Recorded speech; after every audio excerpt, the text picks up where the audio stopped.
Welcome back to the Connected Podcast, recorded here in Terre Haute, Indiana. I'm your host, Dallas Wilson, and this week we have local business owner of Common Grounds and yogini, Kelsey Terry. Thanks for having me. Definitely. You have been sought after. Many of the people that we've interviewed and talked to and have enjoyed the Connected Podcast have been like, oh, you got to get Kelsey on. You got to follow him. I don't know why that would be. You got to follow him, Kelsey. So usually we like to start this with a little bit of a background and whatnot. And I think a major part of that is Vernon Hucks, right? And so I'd like to ask you, who is Vernon Hucks to you, and what does it mean to you to continue his legacy? And I'm sure you probably think that's like a soft question, right? Like an easy question to get into. I've done my research, and I know it is not, unfortunately. Okay. So I don't know if you know this, but my mother actually passed away in late 2022. And thank you.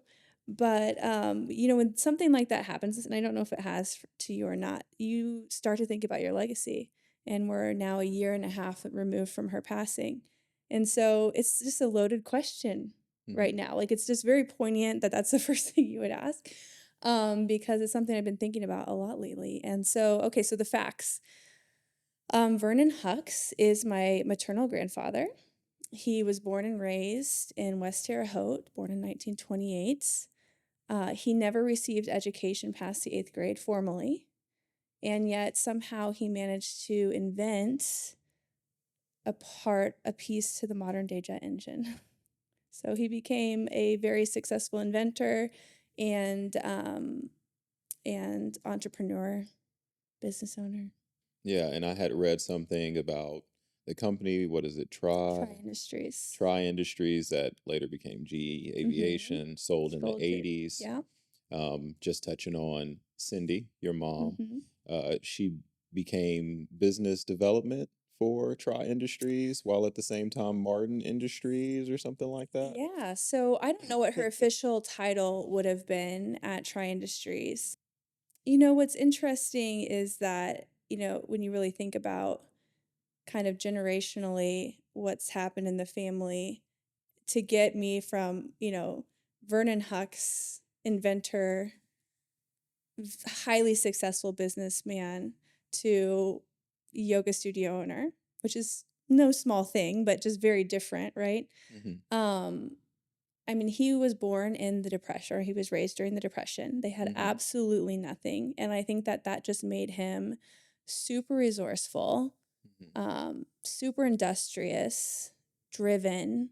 Like, he saw a different life for himself and for his family and for future generations, which, is me and my sister and our cousins.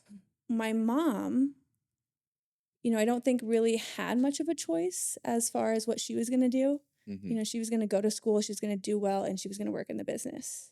And so I don't know what her title was, but from what I've heard is she was like the right-hand woman during a time where it would really have been interesting to be the woman in the room, right? Probably to be seen, not heard, lots of different things like that. And I think really, I could speak a lot more to my mother than I can to him. He died in 1999. I was 11 or 12 years old, I think. So what I knew of him was very business. He'd come over for dinner and you were not to interrupt. Oh, yeah. But my mom, having kind of, and she would never have complained about it, but having kind of had her path, decided for her, was so good as a mother about fostering our passions and our dreams, and just, like telling us that we should do whatever kind of brought us joy. Yeah. So it's so different than how she grew up, right? Like, I think she was kind of living vicariously through my sister and I, and really just gave us so much freedom to choose whatever we wanted to do. No pressure whatsoever. So it was just cool. So that's who Vernon Hucks was to me. And I think, what does it mean to continue his legacy? I would say I wouldn't consider myself continuing it, but I'm a product of the privilege that his legacy has bestowed on me. Does that make sense? It does, and it makes me want to touch on a point. For these things, I do a lot of research. I get to know all your friends, your family. I message them, they message me back, all this information. One of the biggest things is the value of philanthropy in your family, Hmm. and also to hush about it. But I felt it was so important to maybe mention it and maybe see if you talk a little bit about it, because so often we see people who um, are the product of generational wealth, and although they inherit money, they don't exactly inherit those ethical values and that morality to where philanthropic endeavors are of major value.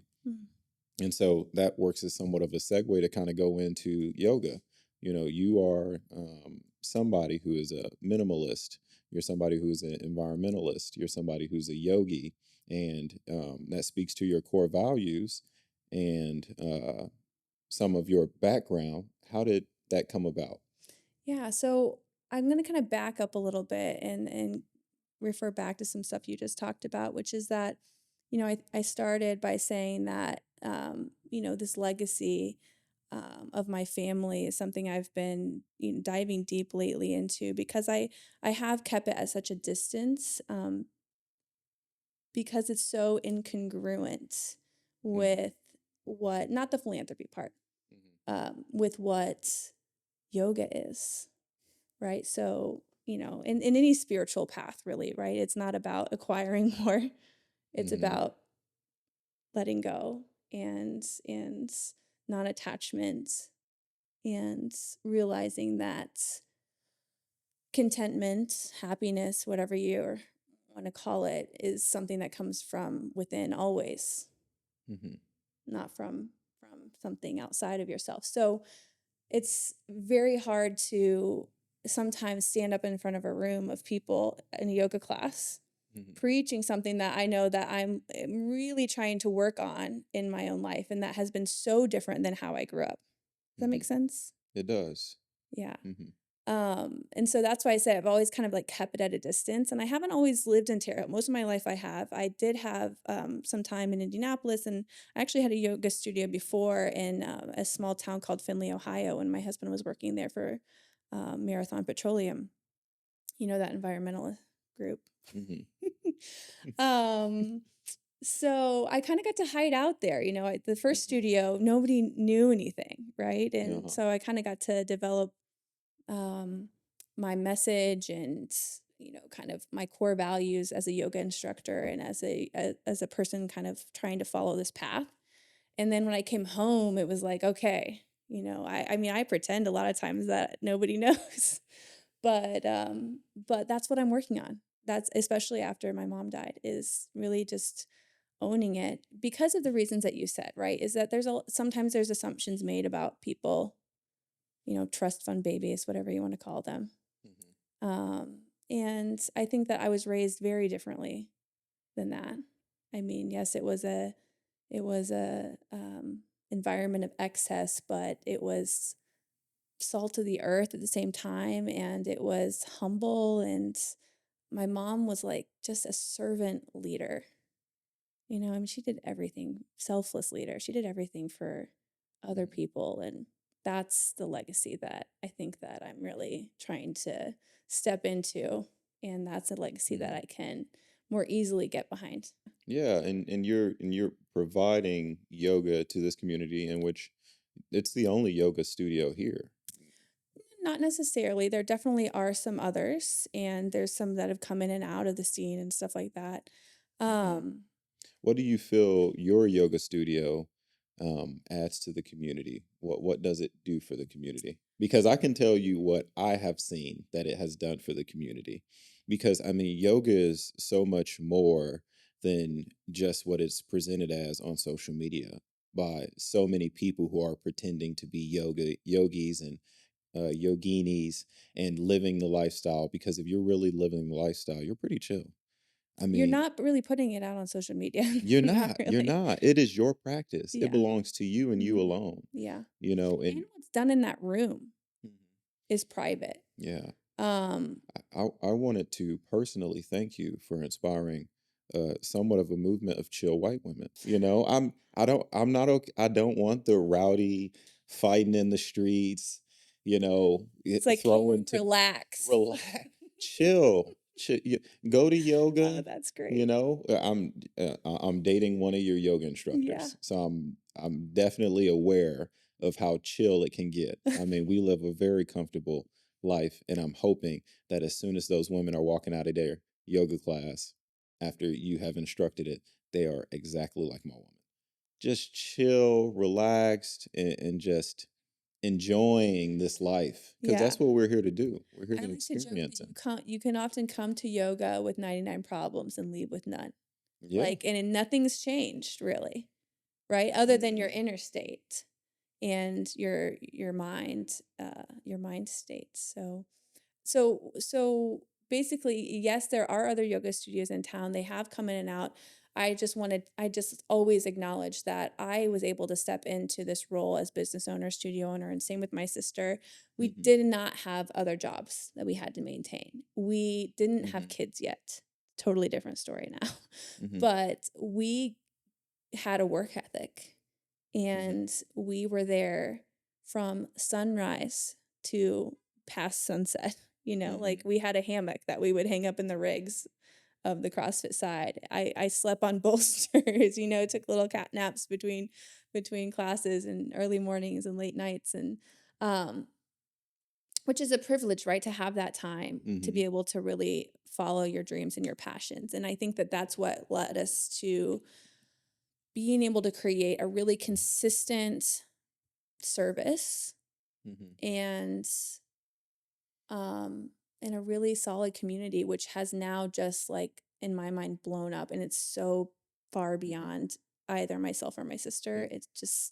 It's this thing that is living and breathing and morphing all on its own. Yeah. It's In cool. which you're expanding on those people who can access it. Because once upon a time, yoga was kind of accessible to a certain grouping of people. Mhm. But you've created like a payment tier and whatnot. Would you tell us more about Yeah. that? Well, and so this is where, not that CrossFit, that there's plenty of great things happening on the CrossFit side too, but I will say, COVID was a definite like point in the timeline of Common Ground CrossFit and yoga that, it's a point in time where things changed for all Mm-hmm. of us, but in our business as well.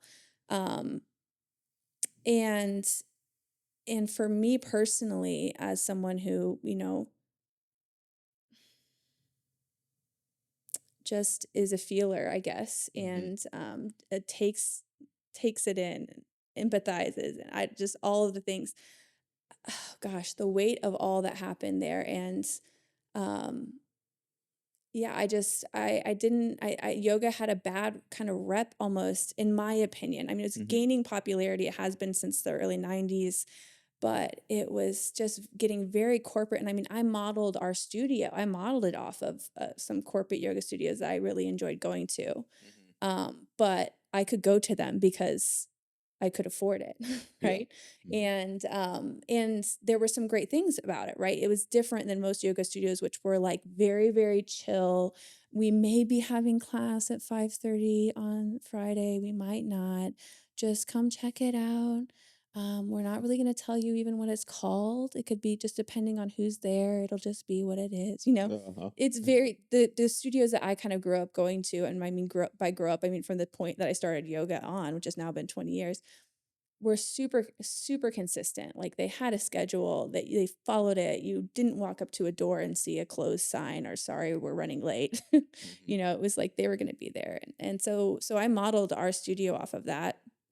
Both the first one I started in Findlay, Ohio, and then the one subsequently that opened here.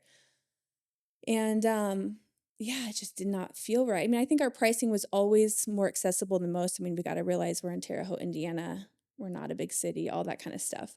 But now, to get to your point, starting at our anniversary last year, we launched sliding scale pricing. Not my invention, right? This is something that's kind of been a little bit of a movement in some yoga studios all across the country, all across the world. I'm sure. Well, that's a beautiful thing. Yeah. right? And that speaks so much more to what yoga is really about. Mm-hmm. The idea that somebody is not coming to their mat or to the studio because they can't afford it, Mm-hmm. just I know it's hard to ask, and we don't even want people to have to ask for help, but like I want everybody to be able to come and just release some Mm-hmm. steam. And but I also understand and think it's important that people want to contribute something. And so Mm-hmm. yeah, we just both of our all of our pricing, our memberships, our drop-ins, our 10 packs have a sliding scale. Clearly states on the bottom as well, like if these prices don't work for you, like please reach out. Mm-hmm. We'll we'll figure it out.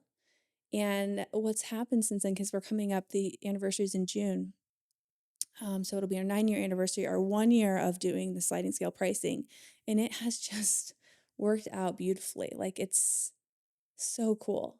Mm-hmm. Obviously, like kind of going into the business side of things, I knew that we would have a lot of people that would come off of our standard rate, which was what just the rate that we used to have. We call it Mm-hmm. the standard rate, and come down into what we call the community rate. But I also, knew that there would be some people that could pick up the supporter rate, which is a slightly higher rate than our standard rate. Mm-hmm. So between getting extra people now in the door that can now come because they can pay the community rate, and the some of the people who drove their rate up and chose to be in the supporter Mm-hmm. category, it's flourished. And the classes are fuller. Mm-hmm. And it's just more people to love, I guess. I know that sounds kind of corny. Yeah. We haven't even gotten to that yet, but that's I think what makes it great, the community. And Yeah. yeah, I don't know why we'd ever go back. I hope that it only gets to be even more um, inclusive Yeah. as we find ways to do that. You knew that you take a hit, but you still double down for the community, and that means so much, especially with something like this. I was willing to take a hit. Mm-hmm. It didn't happen. Yeah. Yeah. It's just Which one of those things where like it just feels like, when you're doing what's right, like God, universe, whatever Mm-hmm. provides the best of people come out. Yeah. What is it? No good deed goes unpunished. Well, Well, haha. that's true. Yeah. Right. Yeah, we're the case study against that, I guess. And yoga is so necessary right now. I mean, we need to start winding back the damage of some of the things undergone in the past 4, 5, 6 years. Yeah, I'm not even stepping back I had to the take that past big century, breath. Did you feel that? right? Yeah. It's a lot going on. It's a lot happening. It's a lot to process. And yoga is like, I know you're processing. I know you're taking all of this on. I know you're racing. I know you're going. But here, let's sit, let's pause. Let's be still. Let's be still Yeah. and be okay with that. Yes, the Yeah, world let's is do still some spinning. counterculture. Yeah. I just came from a class, and the intention that I used, and this is you'll probably find in our time together today, and then I admit this fully and often in classes that I'm terrible at actually attributing the quotes, but I do always say this is not my quote. But it was today we used a still mind, and the universe wholly surrenders.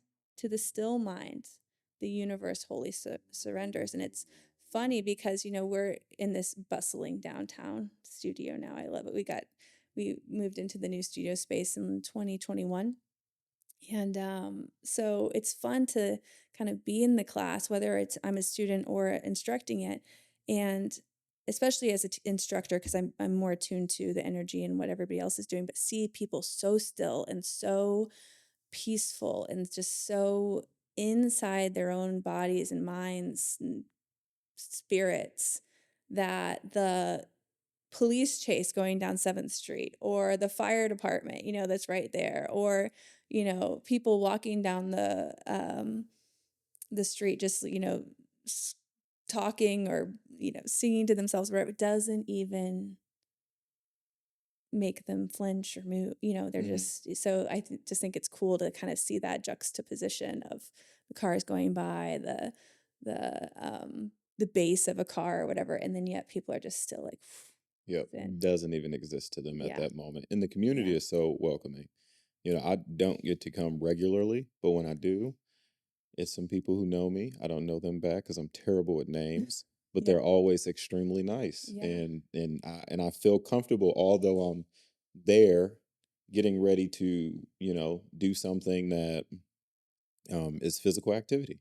I'm sharing this Yeah, space with maybe a them. little out of your comfort zone or whatever. Exactly. I'm sharing this space with them. The Yeah, instructor is orchestrating this spiritual dance, and we're going to all jig to it at the same time. And it's welcoming. So I love it. I really do. yeah. So, And that's what it's kind of like grown, I guess, a little beyond me, and that I still am just so in awe of and grateful for. I mean, I've always tried to create a welcoming environment, mhm, environment where people really understand that it is not about what poses you can do, what shapes you can make, how flexible you are, all this stuff that social media and um, just the mhm, algorithms I think that teach you that yoga is mhm, just not the case. And it's just it's so unfortunate that was even the case for a while. But that's what I hear more than often than anything else from people is just like how welcoming it was and how comfortable they felt there. And that is mhm, the highest compliment that we could get. And it's so much to do with the staff. It's so much to do with the community that's already there to welcome the new people in. And it's just a vibe, it and is. it's it's just cool. Now it's just on its own doing it. So it's Mhm, just it's so cool. Um, and going back to COVID and how it really changed things. And I think also, I've had a kid since then, and we're all getting a little older, and your practice changes as you get older. You realize that the things that you once thought were important aren't so mhm, much. But before COVID, I mean, I would go around classes assisting people, like really worried, not worried, but really um, hitting hard the alignment and where things are supposed to be mechanically and all this kind of stuff. And then, we weren't allowed to touch people, mhm, during like the lockdown when we were, had 3 people in a studio because we all had to be distanced and all this kind of stuff. But also, I just realized, like, man, this is just so not what it's about. mhm, None of these people need me to tell them how to do something. They've been told how to do, how to act, how to be, how to mhm. when to wear your Yeah. mask, when to not wear your mask, all the stuff, how far apart to stand from one another. They just need to just chill. Like you Mhm, said, they need stillness. They need to mhm. decompress. They need to, A little bit of guidance. yeah, Just a a little bit of little bit. I guidance. mean, I'm telling Yeah. you basically, but then I also preface it with like, I'm going to give you a lot of options. If you take none of them, I'm cool with that. If you want to take a nap in the back, that's fine. Welcome. Uh-huh. But We will anyway, judge you, we will but not. go ahead and have your nap. We will probably be jealous because some of us still have those tendencies. Like, I could not take a nap. I could Exactly. not lay down in the Oh, middle yeah. of a class. I must be performing. I must be doing exactly what the teacher says. Mhm, But anyway, so that's just really stuck. And I think that vibe only got stronger actually through COVID because I think I talk to instructors a lot about this now. I'm just like, people just want to come and blow off some steam. Like, they do not need us mhm, harping on them. They've been harped at. They need us to just love them and mhm. support them and be human with them. Yeah. I love during COVID that, and people feel differently about this. You love during I love this phrase that came out, which was I same storm, different boat, oh, okay. I like that. right? Like we were all in this global pandemic, but we all had very different boats, Oh, yeah. Mhm, very different resources from which to like pull from, mhm, protection to be had. And I think that that still just stands so true and actually kind of also explains why Common Ground, both CrossFit and yoga, the space has just become like so valuable to so many people is that it's just you come in and we're all humans mhm. and everybody's suffering somehow. Like you can't escape it. I Yeah. think that in yoga we use the word term suffering more freely, and for some people it's kind of like, well, I'm not suffering, but I think in the Buddhist and the yoga lineage, suffering just means discomfort, problems. Mhm. We all got problems, I guess maybe is a better way to say it. negative connotations has put so many boundaries on how well we communicate. It's ridiculous. It really Yeah. has, and that's something I speak to all the time. I graduated with media studies, but I had to take a lot of um, communication courses where we address the psychology behind communication, the body language, and things of that I'm nature. obsessed with compassionate communication or nonviolent communication. Hmm. So Okay, I could yeah, geek and out on that for a while. the means to be vulnerable are everything to Yeah. me. So moving on to, well, not So we exactly. don't get a geek out on No, communication. we don't Okay. geek out on Different podcast. communication. I'm sorry, because I want to talk to you about being a parent. Okay. Because one, I didn't realize it until just now, but you raised a COVID kid. They when kids were at the playground, they were kind of in the house there for a bit. In Or some we of were those, at the playground by ourselves. yeah, or you're at the playground by yourself. Yeah. Exactly. Touching everything. So I'm gonna I want to ask you about being a COVID parent, and also how being a yogi or yogini has impact the way you parent. Sure. So, I mean, I think I really felt for parents who had older kids, honestly. I have a son, Jack. He was born in September of 2019. So, by the time COVID was even a thing, he it was, what, February 2020, he was like 6, 7 months old or 6 months old. And by the time it had really blown up, yeah, we kind of wanted to get out of the house. I mean, he was moving around and all that kind of stuff. But Hmm. man, the parents who had kids in school, the kids that knew what was happening, I Oh, mean, he really? had no idea. So I think I actually lucked out as far as like, would I rather have maybe not had that experience Yeah. having to raise a kid in COVID at all? Sure, especially because I was trying to run this business, this wellness business where everybody sweats and touches and all this kind of stuff. uh, That was difficult, but being that that wasn't such a big deal for just because of his age. But being a parent and being somebody who is on any sort of spiritual path, whether it be yoga or whatever, yeah, that's a real thing. And it takes a lot of awareness, a lot of self-parenting, right? Like hmm a lot of self-regulation. Um, I- Toughest part for me. Self-regulation. Oh yeah, Yeah. that's the toughest part because Yeah. I am from a pretty urban background, a lot of black folk, and I'm dealing with mixed kids, Mhm. and so it's a cultural just clash there because there's obvious way different levels of discipline and ways to discipline, and every kid's a snowflake, and so some kid can be yelled at, some kid can just be reasoned with, some kid might need to get popped. That's Just saying. just saying, that's a Remind touchy me, subject, do you but have one or two? I have two. Two. Yeah. Hmm. Okay. Yeah, and So so you've that's seen a the difference yeah, in how you yeah. have to parent one and two. Yeah. So it's a touchy subject for a lot of people, but you definitely do have to self reflect and bring yourself back and realize that thing. And I would imagine yoga would have a great impact on that. Yeah, in a lot of ways, so, mostly good. One maybe negative is that you are aware of your shortcomings a little more than maybe somebody else would be, Hmm. and so which makes it harder, right? Because if you're conscious of it, hopefully we're working in a direction of coming out of that cycle or that pattern or whatever. Hmm. So, um, I guess it comes back. I mean, I guess my biggest thing is just I really truly believe that these babies come to us fully whole, Hmm. fully human. I don't really see my job as to like shape or mold as much as it is to kind of like create a safe space for whatever it Hmm. that is that soul. Hmm. Does that I also love, I think I learned this from Brene Brown, but the root of discipline is to teach. And I Hmm. always remind myself of that. Like Hmm. as I think about disciplining, um, No shaming or blaming. I'm it's a huge teach. Renee Brown. No Oh, that shaming or the blaming. wholehearted parenting manifesto was blown up in my son's room. Hmm. Yeah.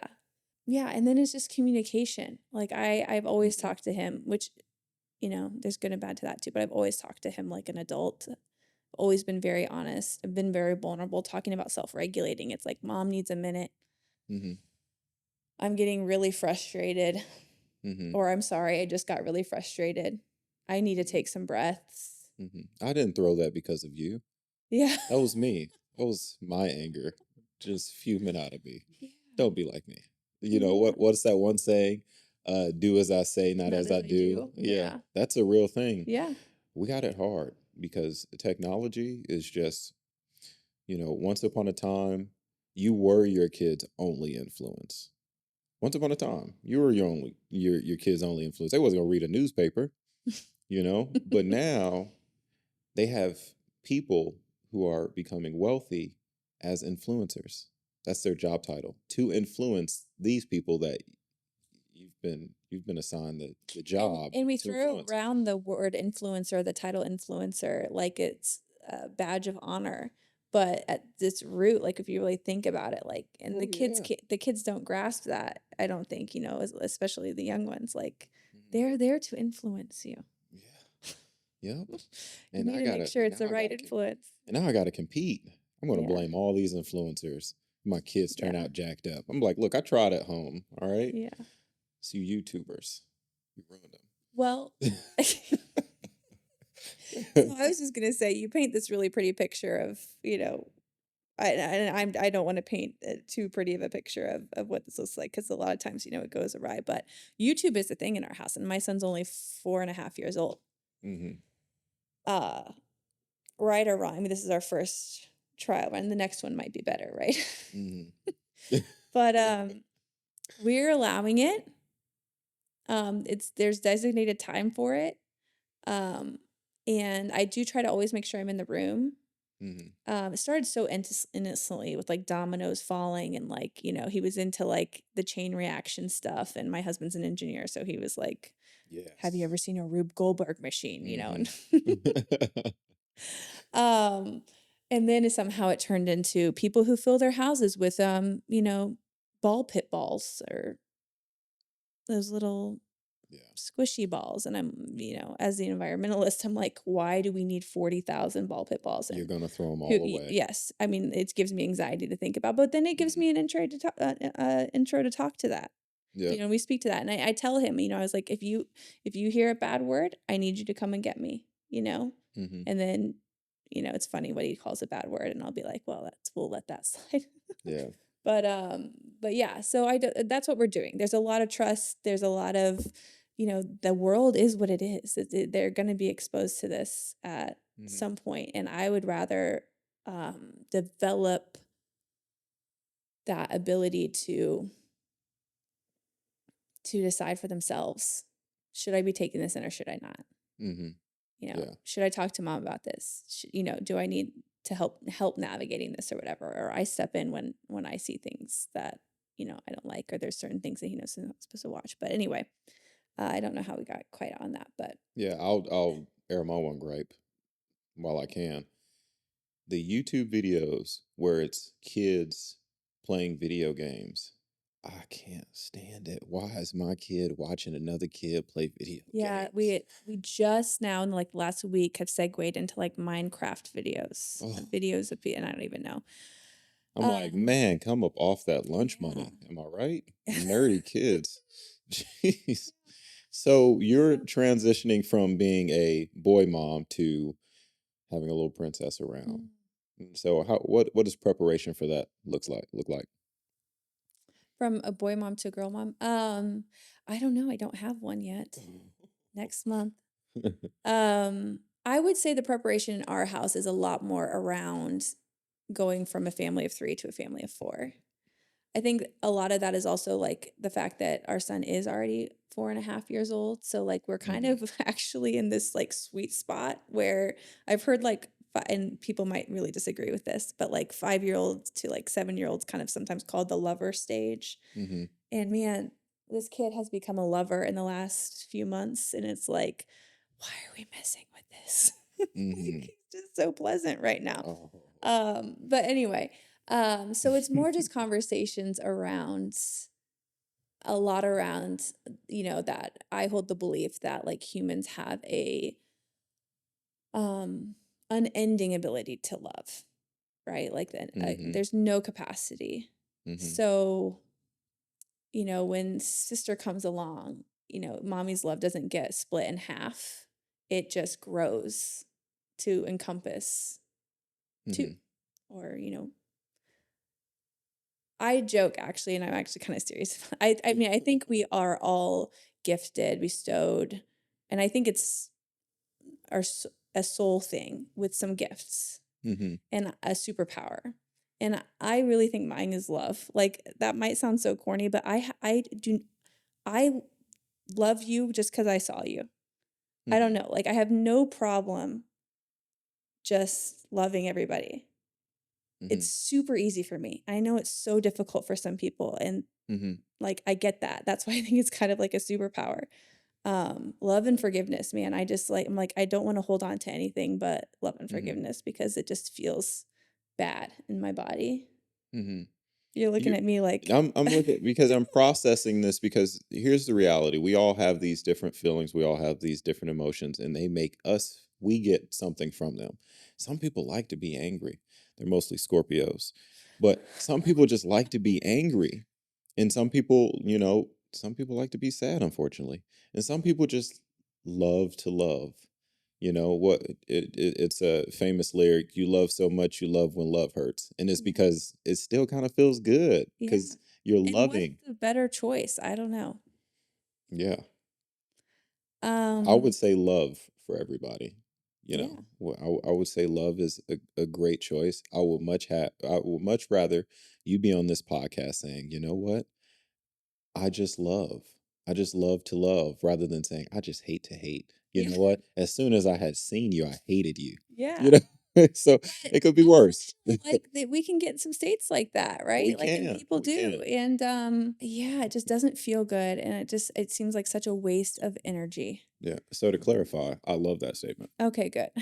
Hmm. um, I think it also comes from I mean, I know there's like evil in the world and there's some very evil people, but generally the people we're running around with and seeing on the street are doing their best. Oh yeah. Now their best Hmm. might be wretched. Hmm. But I just choose to think, yeah, bless you. Yeah. You're Y- doing your best, my even if you're a Scorpio. yeah, even if you're a score, and it's hard to believe that you are if you are, but I know you're trying your best. Yeah. My nana used to say something to me all the time, and I think it propelled me to be more of a curious person. And that's if you knew better, you do better. Right. I And I think think that's Maya Angelou said that, I think. yeah, and Like once you know better, you do better. yeah, Yeah. if you knew better, you do better. And I truly 1000% believe that Yeah. without a doubt. I love, and I have this quote hanging in my bathroom. It's Mother Teresa, do small things with great love. I think like in this culture, everything has to be big and grand, and you have to try to be successful. Or if you're a hero, you're a firefighter or a police officer, or you're an activist, or you're doing these like super grand things. And I'm like, Hmm. what if we all just chilled out Hmm. and just did small things with great love, Oh, just all day long? hmm. I mean, The world would be so. I say that too a lot of times at the end of like just a really good class. Is just could you imagine if everybody woke up and did this? hmm. The world would be I mean, I can't even imagine what it would be like. It would be that different. Hmm. Maybe the first step to that is yoga. Let's try it. I mean, I'm sure there's a national yoga day. It There's a has to national be day for everything. literally everything. But National maybe Left there should Hand be one Day. we take like more seriously and really a moment of global silence. Yeah, yeah, and address our stuff, right? Yeah. Address it, come to terms with it. Probably the closest thing we have is Earth Day, Hmm. right? Like Yeah, that's a pretty cool day that it's hmm, celebrated so widely, um, yeah, in so many ways. in so many ways. Earth Day fashion, Rethink puts that on. I love attending Yeah, that. It's a pretty yeah. big deal. So, how much of having a sister that's so close in age that you're so tight with had to do with, I mean, influence you having another child? Did you feel like you wanted to provide that sibling companionship to your son Jack as well? Something that you had known your entire life? Yeah. Yeah, I mean, we definitely thought about like only having one child. Again, so much draws back to December 28th, or actually, I think December 30th, 2022, when my mom died, right? Like, Mhm. nothing makes you realize how important your family is, both your given family and your chosen family. I have a huge chosen family, but my given family is quite small. I have one sister. My mom had one sister. She just had two kids. They live elsewhere. My dad had three sisters that none of them are in town anymore, all that kind of stuff. Mhm. So, like, um, yeah, you kind of double down on that and realize, like, there will be a day that you could feel really alone. Mhm. And, and there's still going to be that day, right? Because one of us has to go first. Ooh, that got But morbid. yeah, but, Your siblings are definitely your day ones, and if they and I run into some of those people, I'm dating one who just never really got that close with their siblings, and I'm like, man, that's so how many siblings tragic. do you have? I have four brothers. Oh, wow. Yeah, we're like cursed. We are like four generations of boys. Yeah. My dad only pretty much has brothers, so I only have uncles. He only has sons. He only has grandsons. I Yeah. mean, cursed to some, blessed to others. Yeah. And I mean, there's plenty of people with four brothers that don't actually have any relationships too, right? Like, so I Hmm. think that goes to show like a lot. I don't know. I actually don't know, how much parents can really affect that. Yeah. I mean, Hmm. my sister and I actually, I would say, hated each other until until I left for college. And, you move out and you realize like, oh, I kind of had a built-in Hmm. best friend, somebody who like understood me to my core and knew how to annoy me to my core. But And what do you have, like 2, 3 years apart? no, we are 11 months apart, not even a year. Wow. Well, yeah, me and my brother are 2, 3 years apart, and it's a gap. It's me and my older brother, and then 10 years later, my parents' old butts were still getting busy, so they had some kids, and those are my other siblings. So But you're the older part of the older yeah, crew, yeah. I'm the middle child, and we hated each other until I went to college, Hmm. and then I realized, wow, I hate other people way more. Other people are way more annoying, and I have to like get to know them and Yeah. understand the complexities of Wow. Same when you're why a they are the parent. way they are. And when you're a parent, you have that kid and you're like, man, I loved this person. And then I had this kid and I established what love really is. And now I just kind of like you. And you just went from best friend to associate just like that. Because Are you talking about like your partner I'm or talking, the kid? I'm talking about anybody. You really reestablish what love is to Yeah. you when you have a kid. I Yeah. know it's a level of narcissism in that, but it's true. It's a real thing. You are really willing to make so many sacrifices when that spectrum is elongated in such a way. Yeah. I've found. Hmm. Oh yeah. I mean, there's no way of explaining it. And don't you think it's funny too, like when people are so like willing or forthcoming with advice for new mothers and new fathers, new parents or whatever. And I just I'm like, I have nothing for you. I don't know what to tell you. You cannot describe it. Yeah. Good luck. Yet Good luck is all pro. the best. Yeah. It's Breathe. child psychology is a booming industry. I mean, it's people getting paid. It's books being written. All of it is worthless. I mean, these kids are going to be who they're going to be. No, I'm joking. I'm sure. I'm sure it's some work to it. Not very much Well, though. it is confusing. That's for sure. Oh yeah, Yeah. it is. I It do is. like where things are going though, and this guy actually this goes back to yoga. So, um, you know, so much of the yoga practice, well, I think what people think it is these shapes and poses and flexibility, but um, it's the mind and um, and your mental health. Thich Nhat Hanh, who's a Buddhist, Tibetan monk, rather, sorry. He always speaks to the mind as a garden, right? And so you've got to continuously be weeding your garden. You've got to water the good seeds, the good thoughts, and you've got to weed the bad thoughts. It's just a continuous thing that has to be done. And even science is starting to use monks a lot to like do the scans of the brain and what meditation does and mindfulness does to your change your brain, right? And we've learned about neuroplasticity, this idea that the brain actually can change. You can teach an old dog new tricks. You should constantly be trying to change and grow your brain. So I love that we are just. I think there's at least a movement towards understanding the child's brain, like child development a little bit more, and I have to constantly set my expectations too. Like, okay, your 2-year-old is not supposed to share. Yeah. It's just not in the cards. You're going to be beating your head against a wall, and um, yeah, and so just always kind of thinking, okay, well, and your 4-year-old's going to be impulsive. They're going to throw stuff. They're going to hit. They're going to do things. Like they do not have a developed prefrontal cortex. Like Yeah. that, and that's the first thing I think, right? Like if you knew better, you'd do better, like your Nana said. Or, I look at that little being and I say, he's trying his best. He really is. It didn't look good, but Yeah. I really think that was his best. Yeah. Yeah. He's on his journey. Yeah. I'm on mine. He's on Yeah. his. My job is to look over every now and again, make sure he's not veering off the road. Right. And, establishing the distance from the center of the road to the end of the road, or going off the rails is really the hard part. Yeah. Because it's like, am I overcorrecting? Or am I, not correcting enough? Right. Should I let him do his thing, or I should I? actually thought you were going a different way with that, and it's something that Little I curveball on think you. yeah. Well, I was just gonna say I was getting ready to say, and it was my fault because I was thinking about what I wanted to say instead of really listening to you. But was that I think it's super important to, or I found to be super helpful with Jack, my 4.5-year-old, to help him understand what dysregulated feels like. Or like, I don't even remember how old he was, but he was pretty young when he knew the word like overstimulated.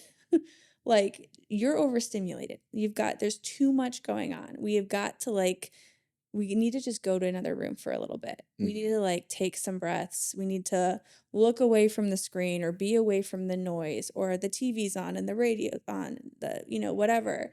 There's too much going on right here. Like, let's just tone it down a little bit. Or I'm tired, and not as an excuse. And sometimes people, I was just tired. I'm sorry, but just like, I'm tired or I'm hungry.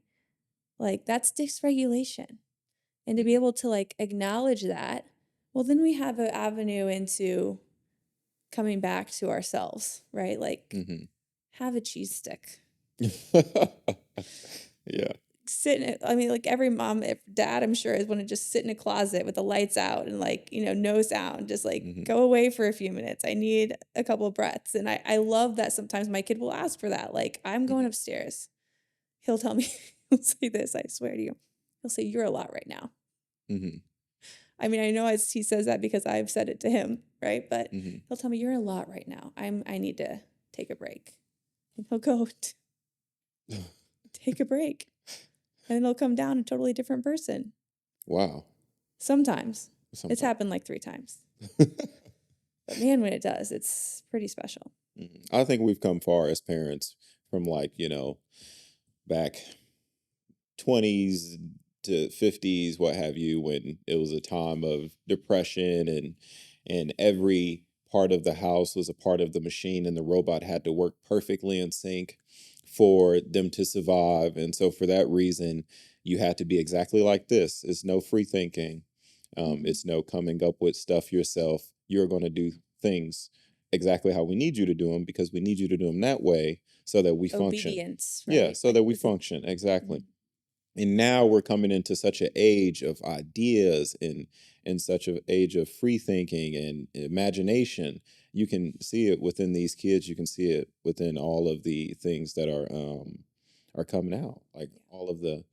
And what a way to develop the mind, right? We're not all just rote, I must do this when this happens. Yeah. If a yes, ma'am, and no, sir comes out of my kid's mouth, I want it, it means so much more when it's because he actually came up with it, or thank you, or no thank you, or I need some space. When that has come out of a thought process that he's had, or a pattern that he's created. I mean, that's in my mind way better than a rote. Yeah. I would much rather have kids who are doing the right thing because they want to do the right thing rather than doing the right thing because they'll be punished. Yeah. Because that's the difference between, a good person and somebody who pretends to be good, somebody who's putting on an act. Yeah. Yeah. So, Kelsey, I want to thank you for coming on to the Connected podcast. This has been great. Good. Thank you. It has. It was not as scary as I thought it was going to be. Yeah, just shooting it with you. I'm telling you, we're going to continue here in a second. Find these nugget, Yeah. find pockets of common things that we talked about, but you'll figure it out. Oh, it'll be great. You just tuned in to the Connected podcast. Please like, share, subscribe, comment, maybe a member of the community you'd like to hear more about. If you want to go the extra mile, click the donation link below. If you'd like to continue listening, click right here. Thanks again for tuning in.